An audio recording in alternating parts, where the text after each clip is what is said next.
Everyone. आज की इस इंग्लिश क्लास का हमारा टॉपिक है idioms and proverbs. Idioms and proverbs को आप हिंदी में बोलते हो मुहावरे और लोकोक्तियाँ। हिंदी में क्या बोलते हैं? मुहावरे। सुना होगा, जैसे फॉर एग्जाम्पल ऊंची दुकान फीके पकवान, बंदर क्या जाने। बंदर कौन है? समझ रहे? चलो देखते हैं। पहले कुछ बेसिक वाले हैं, जैसे for example number one is abide by. तो अबाइड बाय का मतलब होता है अडियर टू या फिर पालन करना, to follow. I always abide by the rules. मैं हमेशा रूल्स को फॉलो करता हूँ। I always abide by the rules. Abide by का मतलब क्या हो गया? फॉलो करना। सेकंड है अबव बोर्ड। अब अबव बोर्ड का मतलब बोर्ड के ऊपर नहीं होगा। अबव बोर्ड का मतलब होगा ऑनेस्ट एंड ट्रांसपेरेंट। और ट्रांसपेरेंट का मतलब पारदर्शी नहीं होगा। ट्रांसपेरेंट का मतलब क्या होगा? ईमानदार, सच्चा और ईमानदार। For example he is above board in the employ selection. कि एम्प्लॉय सिलेक्शन में वो ऑनेस्ट और ट्रांसपेरेंट था, मतलब वो सच्चा और ईमानदार था। ठीक है। Next, an axe to green.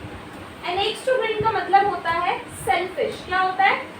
Selfish. An axe to grind. For example Ram has his own axe to grind. कि जो राम है ना वो सेल्फिश है।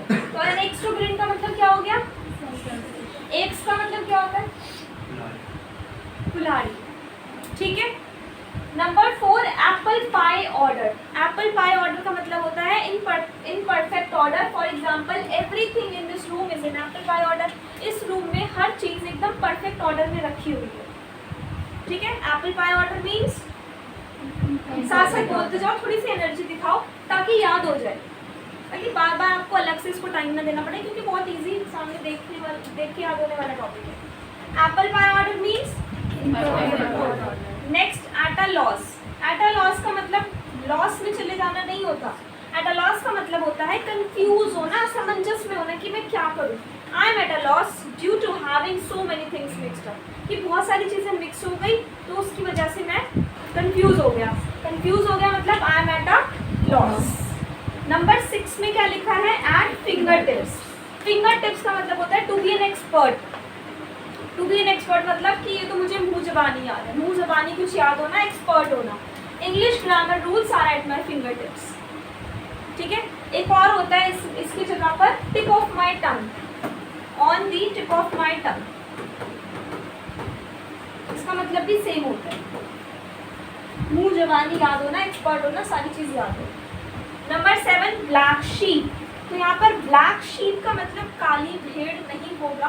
ब्लैक शीप का मतलब होता है कलंक। कलंक को इंग्लिश में डिसग्रेसफुल बोलते हैं। डिसग्रेसफुल पर्सन मतलब unlucky person. So he is a black sheep for his family, कि वो उसकी फैमिली के लिए ब्लैक शीप है। ठीक है। Number 8 blue blood. अब यहाँ पर ब्लू ब्लड का मतलब नीला खून नहीं होगा। ब्लू ब्लड का मतलब होगा शाही खून, noble blood. I have a blue blood. ठीक है। Next is break in. तो ब्रेक इन तो हमने फ्रेजल वर्ब्स में भी पढ़ा था। Enter with the aim of theft, चोरी के उद्देश्य से जबरदस्ती, जबरन घुसना। He broke in the house. ठीक है। Number 10 is burning question. Burning का मतलब तो जलाना होता है। बर्निंग क्वेश्चन का मतलब होगा important question. So this is the burning question of the day. ये आज का इंपॉर्टेंट क्वेश्चन था। It is a burning question of the day. ठीक है। Next number 11। Number 11 is by leaps and bound, मतलब रैपिडली। रैपिडली का मतलब क्या होता है? तेजी से। By leaps and bound, I am preparing this book by leaps and bound. कि इस बुक को मैं बहुत तेजी से प्रिपेयर कर रहा हूँ। I am preparing for my exams by leaps and bounds. मैं अपने एग्जाम के लिए बहुत तेजी से प्रिपेयर कर रहा हूँ। Leaps and bounds rapidly. Rapidly मतलब तेजी से। ये तो समझ आ ही रहा है। साथ साथ यहाँ भी आपको कुछ नए वर्ड्स देखने को मिल रहे हैं। नंबर 12 इज बाय, मैंने बोला था रिपीट करो, bye virtue of. Bye virtue of का मतलब होता है because of. Because of, bye virtue of his power security guard didn't stop him. उसकी पावर की वजह से सिक्योरिटी गार्ड भी उसको नहीं रोक सके। तो बाय वर्च्यू ऑफ मतलब because of. Number 13 to bank upon. To bank upon का मतलब, अब बैंक, दो बैंक होते हैं, कौन कौन से? एक तो बैंक और एक रिवर। रिवर बैंक मतलब नदी का किनारा। और एक हो गया बैंक अपॉन। बैंक अपॉन का मतलब होता है निर्भर होना, depend, to depend. I bank upon my dad for everything, मैं हर चीज़ के लिए अपने पापा पर निर्भर हूँ। ठीक है। Number 14 is to bring to book. To bring to book का मतलब होता है खतरा मोल लेना, to face the risk. His name is brought to book now. यहाँ पर ब्रिंग का क्या बन गया? Brought is the second form of word bring. To bring to book मतलब खतरा मोल लेना। इसका मतलब ये है कि उसने कुछ ऐसा कर दिया होगा कि अब उसने खतरा मोल ले लिया। ठीक है। Number 15, number 15 is important, burn the candle in both ends. अगर आप किसी कैंडल को दोनों तरफ से जलाओगे तो क्या होगा? कुछ बचेगा? Everything destroy, everything will and.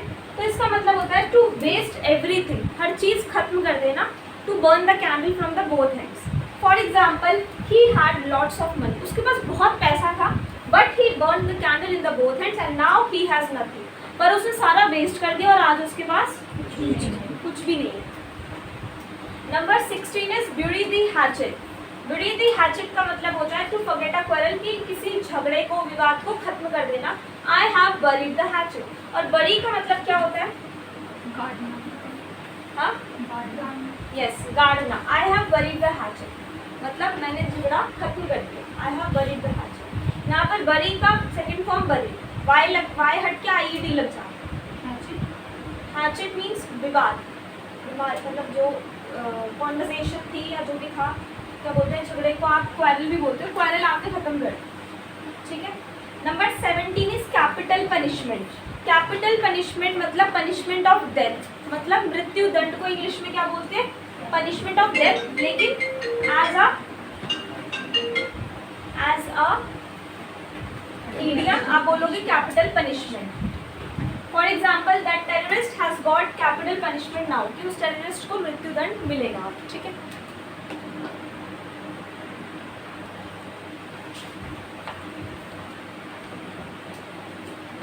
Number 18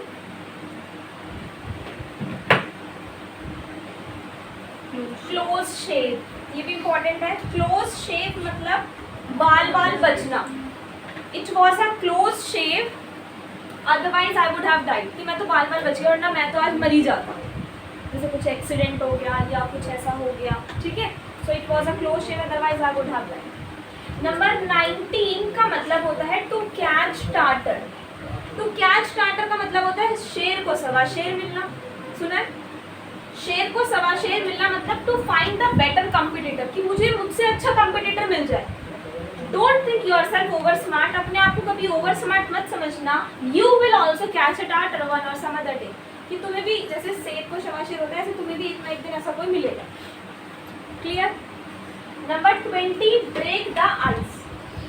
break the ice का मतलब यहाँ पर बर्फ तोड़ना नहीं है, यहाँ पर इसका मतलब है चुप्पी तोड़ना। कि अगर कोई चुप बैठा तो आपने कोई क्वेश्चन पूछा और ब्रेक द आइस मतलब उसकी चुप्पी तोड़। एवरीथिंग वाज क्वाइट, हर कोई शांत था। Suddenly I asked a question to Ram and broke the ice, मैंने सडनली एक क्वेश्चन पूछा उससे तो और उसकी चुप्पी तोड़ी, मतलब to remove the silence. Number 21 cut no ice. Cut no ice का मतलब होता है नो इफेक्ट, कि कोई प्रभाव ही नहीं पड़ता। जैसे हिंदी में बोलते हैं ना जू नहीं रेंगती इसको, तो वही यही। Your flattery can't cut any ice as he is professional guys. Flattery का मतलब क्या होता है? बेवकूफाना बातें, कि तुम्हारी बेवकूफ की बातों से उस पर कोई फर्क नहीं पड़ेगा। ही इज अ प्रोफेशनल गाय, वो प्रोफेशनल लड़का है। Right. Number 22 a dead letter. A dead letter मतलब कोई ऐसी चीज जो अब यूज में नहीं है, no longer in use. For example, radio is a dead letter now. Radio का यूज होता है अब नहीं होता, तो radio is a dead letter now. Clear? Number 23 is dark horse. अब यहाँ पर डार्क हॉर्स का मतलब a strange competitor. He might turn out to be a dark horse, so be cautious. मतलब क्लास में कोई ऐसा बच्चा जिससे आपको उम्मीद ही ना हो कि इतने अच्छे मार्क्स ले आएगा, बट वो ले आया, so he is a dark horse. मतलब अ स्ट्रेंज कॉम्पिटिटर, कि कोई जानता ही नहीं था कि ये भी कंपटीशन में है, बट उसने काफ़ी अच्छा परफॉर्म कर दिया। So he might turn out to be a dark horse, की वो डार्क हॉर्स साबित हो सकता है, तो सावधान रहना। नंबर 24 का मतलब होता है मतलब आई वॉश। अब आई वॉश मतलब आंखें धोना नहीं, आई वॉश मतलब धोखा देना। आई वॉश के लिए हमारे पास और भी वर्ड्स है, जैसे टू डिसीव, ठीक है। और क्या होता है, बिट्रे भी होता है,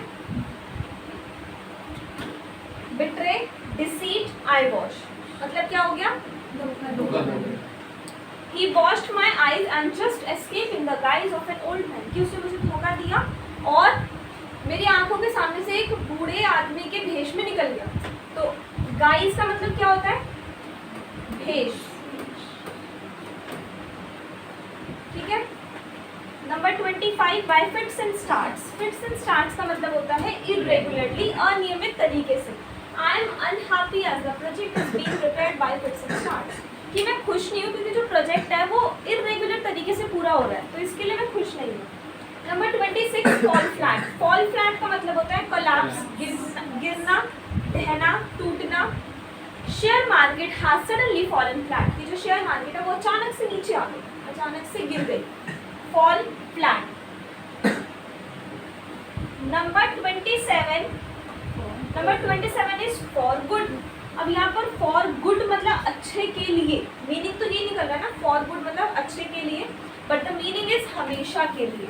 you can keep this book for good, तुम ये किताब अपने पास हमेशा के लिए रख सकते हो। You can take this book for good. Number 28 to grease the palm. To grease the palm का मतलब होता है घूस देना, टू ब्राइब, तो इसको इंग्लिश में हम ब्राइब भी बोलते हैं। क्या बोलते हैं, bribe, and the idiom is to grease the palm. I grease the palm of that waiter, मैंने उस वेटर को घूस दी। There is no need to grease policeman's palm if you strictly abide by the law, कि अगर तुम सारे rules को फॉलो करते हो तो पुलिस को आपको कुछ एक्स्ट्रा पैसे मतलब एज अ ब्राइब नहीं देनी पड़ेगी। Number 29 hello and hearty. Hello and hearty का मतलब होता है healthy and strong. All the members of my family are hale and hearty. Hale and hearty means healthy and strong. Number 30 hard up. Hard up मतलब पैसे की किल्लत, financial difficulty. I am hard up at this time, but hoping to receive good money in near future. कि अभी तो मुझे थोड़ी पैसे से दिक्कत हो रही है, बट आशा करता हूँ कि आने वाले फ्यूचर में अच्छा पैसा आए। Number 31 in a nutshell. In a nutshell का मतलब होता है एज अ समरी, अंत में एज अ समरी। जैसे आपने कोई आंसर लिखा बहुत अच्छे से और लास्ट में आप उसकी समरी प्रोवाइड कर रहे हो, कॉन्सिक्वेंस दे रहे हो, उसका परिणाम लिख रहे हो नीचे।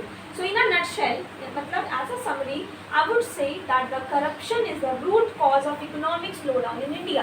कि करप्शन, जब हमारी जो इंडिया की इकोनॉमिक जो स्लो हो रही है वो क्यों हो रही है, करप्शन की वजह से, भ्रष्टाचार ही इतना ज़्यादा है इस वजह से।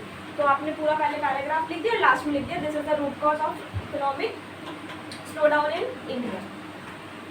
32 इन द गाइज ऑफ, ये तो हमने बता दिया, गाइज मतलब in the dress, he escaped in the guise of a politician.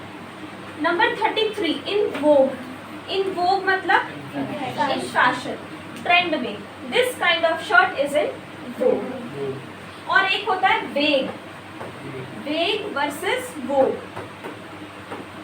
अब वोग तो मैंने बता दिया जो ट्रेंड में होता है, इन ट्रेंड है ना, जैसे इस तरह की पैंट्स, इस तरह की जीन्स आजकल काफी ट्रेंड में है, तो this kind of jeans are in vague या वोग। और वेग का मतलब होता है अस्पष्ट, मतलब अनक्लियर, विच इज अनक्लियर, जो धुंधला धुंधला हो। वेग वेदर किसी के लिए भी यूज कर सकते हैं, ठीक है। मेमोरीज के हल्का हल्का याद है मुझे, मतलब आई हैव सम वेग मेमोरीज ऑफ माई चाइल्डहुड, ठीक है, कि मुझे पूरा तो नहीं याद, बट थोड़ा थोड़ा याद है, हल्का हल्का याद है, मतलब वेग। वेग वर्सेस वोग याद रहेगा। Number 34 look blue. अब यहाँ पर लुक ब्लू का मतलब नीला दिखना नहीं है, लुक ब्लू का मतलब है looks nervous, stop looking blue, nervous दिखना बंद करो। Don't look blue, be confident, all is well, nervous मत हो, कॉन्फिडेंट रहो, सब अच्छा होगा, ठीक है। Look blue.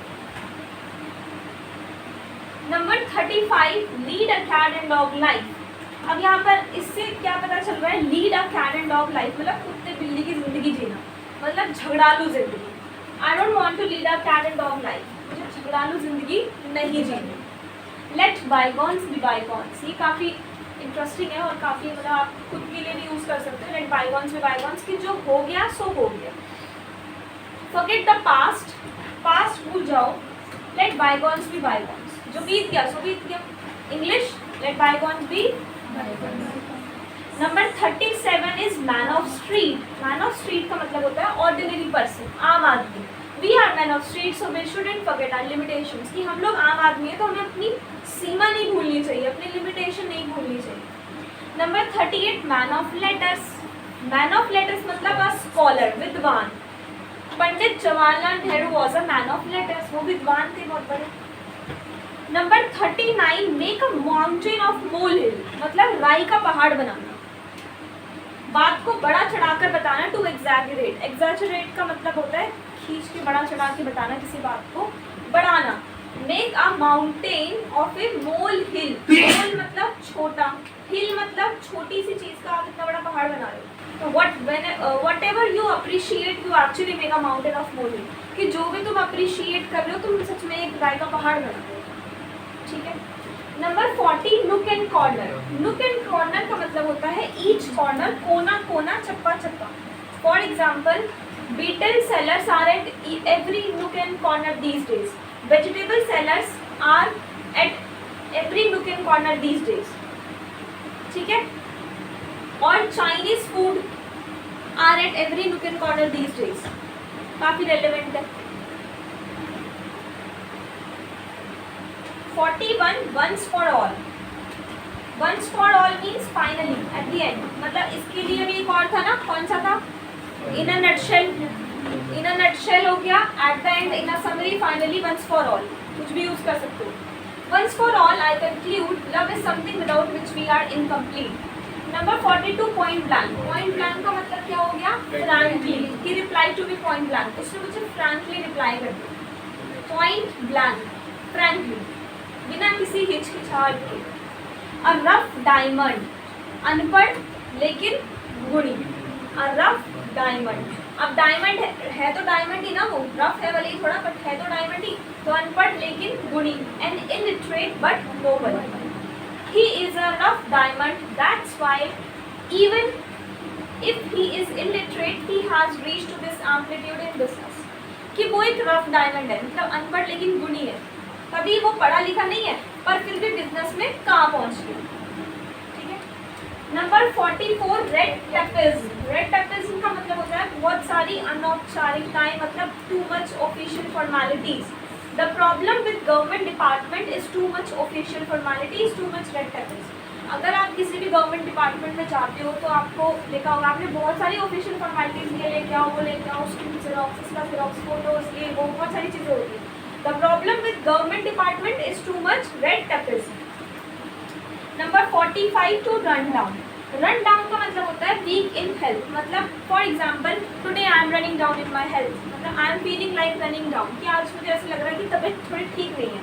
He is run down in health these days, that's why he is not coming to school, कि आजकल ना उसकी तबीयत ठीक नहीं इसलिए वो स्कूल नहीं आता। तो रन डाउन, रन डाउन मतलब तबीयत ठीक ना होना, ना कि run down.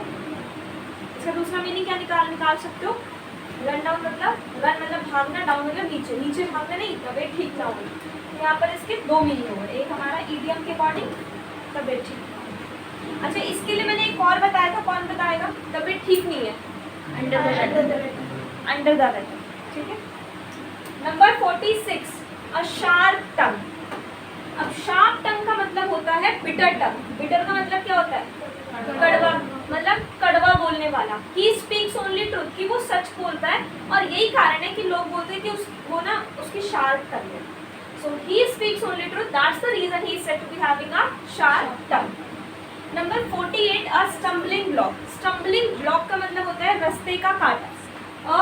N obstacle, obstacle बोल लो, हर्डल बोल लो, एक ही बात है। एक और वर्ड होता है हर्डल। हर्डल का मतलब भी क्या होता है? रुकावट। ठीक है। Financial hard up is a stumbling block for us, कि हमारे पास थोड़ी पैसे की प्रॉब्लम है और यही हमारे लिए रास्ते का कांटा है। फाइनेंशियल हार्डअप, हार्डअप मतलब पैसे की किल्लत, is a stumbling block for अस। ठीक है।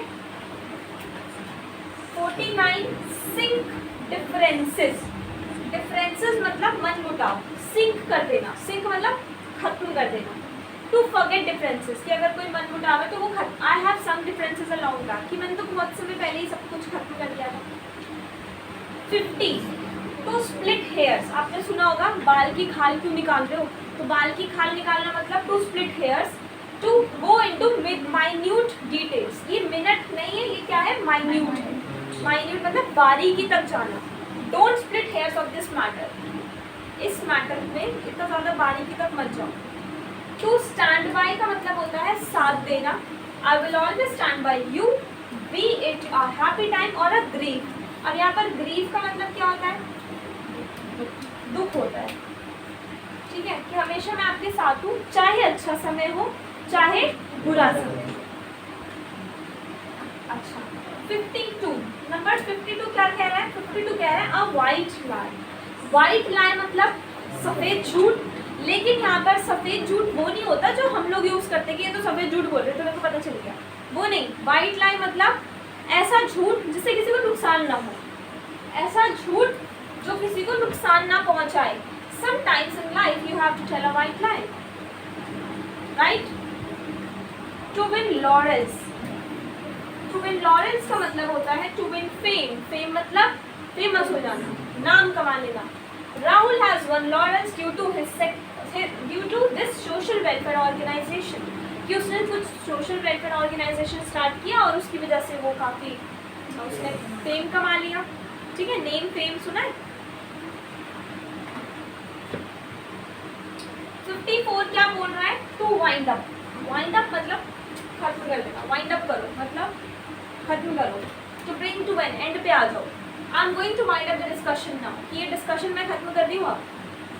Number 55 a bosom friend, bosom friend मतलब close friend, he has been a bosom friend of mine since childhood, कि बचपन से वो मेरा क्लोज फ्रेंड है। एंड रूट का मतलब होता है ऑन द वे, रास्ते में, on the way. Dehradun is en route, वैसे हम इसको ऑन रूट बोलेंगे ना, कि देहरादून रूट में पड़ता है, तो यहाँ पर क्या है, en route. Dehradun is en route when you go to Shimla from Delhi, जब दिल्ली से शिमला जाओगे तो बीच में देहरादून पड़ेगा। हितर एंड तितर का मतलब होता है यहाँ वहाँ, यहाँ वहाँ तुम्हारी चीज़ें पड़ी रहती है। Why are your clothes lying hither and thither, तुम्हारे कपड़े यहाँ वहाँ क्यों पड़े? हितर एंड तितर मतलब यहाँ वहाँ। 58 है इन वेन, इन वेन का मतलब होता है यूजलेस, यूजलेस को आप अवेल भी बोलते हो, क्या बोलते हो, अवेल बोलते हो, इसको आप बोलते हो of no use, of no use, avail, in vain, useless. Our endeavor will go to in vain. Number 60 rank and file, rank and file का मतलब होता है आम आदमी।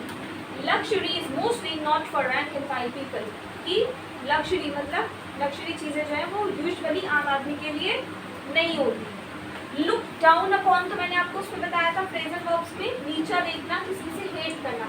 I never look down upon the poor। तो ये कुछ idioms थे, टोटल 61, और अभी कुछ 15 अप्रॉक्स मैं आपके साथ प्रोवर्ब्स शेयर करूंगी। प्रोवर्ब्स मतलब कहावतें। फॉर एग्जाम्पल सबसे पहले लिखी है, फर्स्ट वाला नहीं करेंगे।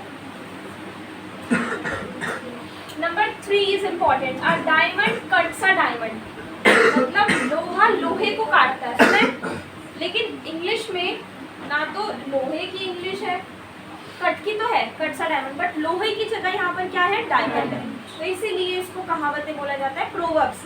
A diamond cuts a diamond. एक और होता है, जिसकी लाठी उसकी भैंस, इसकी इंग्लिश क्या होती है, इसकी इंग्लिश होती है माइट इज राइट। अब यहाँ ना तो लाठी की इंग्लिश है और ना ही भैंस की इंग्लिश है। माइट मतलब मेरा, राइट मतलब सही, लेकिन प्रोवर्ब है, जिसकी लाठी उसकी भैंस, माइट इज राइट, ठीक है। सिमिलरली लोहा लोहे को काटता है, डायमंड कट्स अ डायमंड। अच्छा नंबर 4 काफी important, a friend in need is a friend Indeed, जरूरत के समय जो काम आए वही असली दोस्त है। A friend in need, need मतलब जरूरत, इज अ फ्रेंड इंडीड, ठीक है। Number 5, a honey tongue a heart of game, मधुर वाणी दगाबाज की निशानी। Honey tongue a heart of game. Number 6, a little knowledge is a dangerous thing, कि अधूरा ज्ञान खतरनाक होता है, a little knowledge is a dangerous thing. उसके बाद है नंबर 7, मनुष्य अपनी संगति से पहचाना जाता है, a man is known by the company he keeps. Number 8, 4 दिन की चांदनी, अ 9 डेज वंडर, वहां पर 4 है लेकिन यहाँ पर 9, ठीक है। नंबर 9, एक गंदी मछली सारे तालाब को गंदा कर देती है, a rotten apple injurious its companions. अब यहाँ पर मछली की इंग्लिश नहीं है, यहाँ एप्पल आ गया, ठीक है। That's why English is a funny language, इसीलिए इंग्लिश को हम बोलते हैं फनी लैंग्वेज। उसके बाद number 10, all is well that ends well, कि अंत भला तो सब भला, all is well that ends well. हर चमकने वाली चीज सोना नहीं होती, all that glitters is not gold. Number 12, भौंकने वाले कुत्ते काटते नहीं, in English barking dogs seldom bite. Seldom मतलब कभी कभार होता है, बाकी उसमें तो वही है ना, ये इंग्लिश है, एकदम उसकी ट्रांसलेशन नहीं करनी, बट उसका इंग्लिश मीनिंग यही होगा।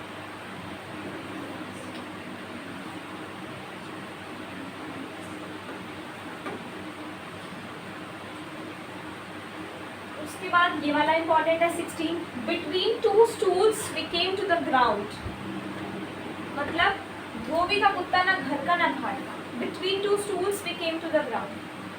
उसके बाद नेक्स्ट है अपने मुंह मियां मिट्ठू होना, मतलब अपनी तारीफ खुद करना, fool to others to himself a sage. उसके बाद लेट बायगॉन्स बी बायगॉन्स कर लिया आपने, जो बीत गया सो बीत गया। Many a little makes a mickle, many a little makes a mickle, मतलब बूंद बूंद से घड़ा भरता है।